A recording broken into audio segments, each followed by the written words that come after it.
In this quick video, I'll show you how to move your Windows 11 taskbar icons to the left side of the screen, fast and easy. You'll see every click on screen, with simple captions so you can follow along, even if you're a complete beginner. First, look at your taskbar icons. Right now, they're centered at the bottom. This is the default Windows 11 look. Our goal is to move these icons over to the left side of the taskbar, so it feels more like classic Windows. You won't need any extra apps. This is all done using the built-in settings in Windows 11. Let's jump in and change your taskbar alignment in just a few clicks. Step 1. Click the Start button, then click the Settings gear icon. On-screen caption. Step 1. Open Settings. Step 2. In Settings, click Personalization on the left side. On-screen caption. Step 2. Go to Personalization.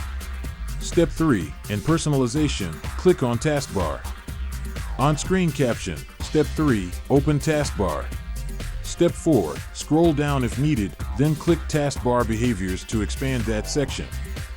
Caption. Step 4. Taskbar Behaviors.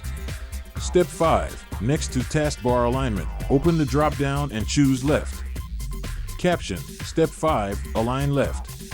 You'll see the taskbar icon snap over to the left instantly. That's it. Your Windows 11 taskbar now looks like classic Windows. Don't forget to pause and rewind if you need to see a step again.